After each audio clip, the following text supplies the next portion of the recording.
নুরুল হক নুরুকে কেন্দ্র করে সাম্প্রতিক হামলার ঘটনায় নতুন নতুন কারণ উঠে আসছে। বিভিন্ন সূত্রের দাবি, তিনি বিকাশের মাধ্যমে আর্থিক লেনদেনের সুবিধা নিয়ে একাধিক দলের সঙ্গে গোপন আঁতাত গড়ে তুলেছেন। অভিযোগ রয়েছে, এভাবে অর্থনৈতিক প্রভাবের মাধ্যমে নুরু বিভিন্ন সময় ভিন্ন দলের স্বার্থে কথা বলেছেন।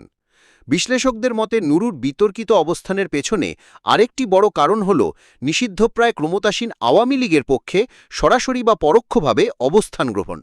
এতে রাজনৈতিক পরিমণ্ডলে তার বিরুদ্ধে অসন্তোষ ও ক্ষোভ আরও তীব্র হয়েছে। যদিও নুরুর ঘনিষ্ঠ মহল দাবি করছে এসব অভিযোগ রাজনৈতিক উদ্দেশ্য প্রণোদিত, তবে পর্যবেক্ষকরা বলছেন এই বিতর্ক কেবল একটি ব্যক্তিকে ঘিরেই সীমাবদ্ধ নয়, বরং এটি বাংলাদেশের রাজনীতিতে আর্থিক প্রভাব, স্বার্থ সংশ্লিষ্টতা এবং দলীয় অনুগত্যের জটিল সম্পর্কের প্রতিচ্ছবি।